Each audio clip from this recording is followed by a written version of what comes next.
Every year, there's that one nomination that makes movie lovers across the world do a double take. It's that glorious Oscar moment where you think, wait, the Academy liked that? Sometimes it's a genre film, sometimes it's pure chaos, and every once in a while there's both. These are the Oscar shockers, the film that crashed the red carpet party when no one thought they'd even get past that velvet rope.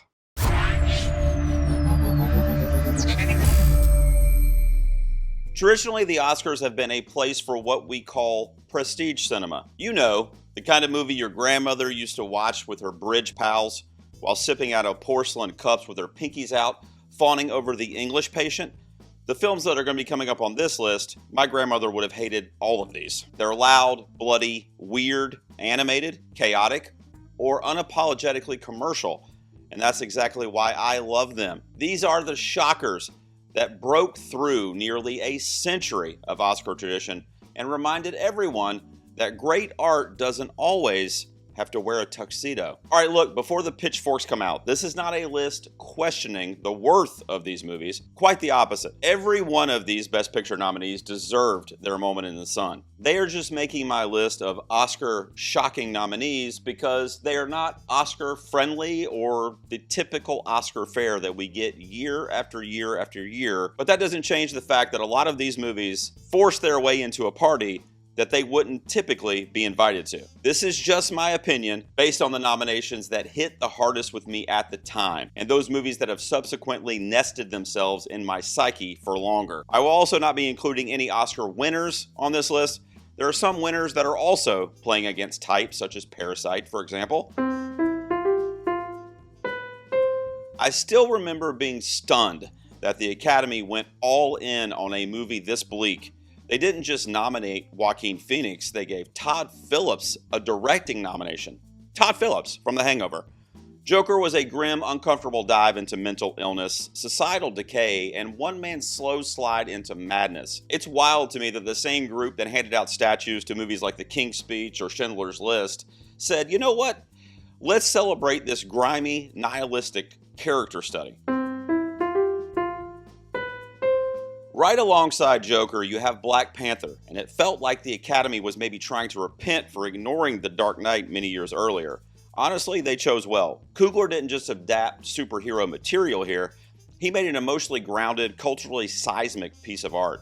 It had scale, purpose, and one of the best third acts in modern history. It wasn't Oscar friendly, but it was high Oscar quality. I am not one of the die-hard Avatar fanboys out there painting myself blue and speaking Na'vi on the weekends, but you can't deny what James Cameron achieved here. He redefined the visual landscape of cinema, again, and built an entire world out of pixels and imagination. It showed up in the Oscars' very first year of the new expanded field of 10, and it showed the world that there will no longer be the ever-present blockbuster stigma during award season. Love it or roll your eyes at it, Avatar changed everything, and the Academy had no choice but to follow the leader. I told you guys not to sleep on Cameron this year. Disney Pixar's Up was the first animated Best Picture nominee since Beauty and the Beast. That's roughly 2 decades between invites to the big show. And honestly, when a movie about a grieving widower and a floating house can make adults sob within the first 10 minutes, that's pure cinema. Animated is long thought of as just family films or kids fodder, but the world of animation is becoming so vast, immersive, and beautiful. It can be exhilarating storytelling that comes with limitless imagination built right in. Even though it's only happened one more time since Up, which was the very next year, by the way, for Toy Story 3, I still think it's only a matter of time before we see another one show up in our Best Picture 10. An indie made for under $2 million with a 9-year-old lead and a first-time director.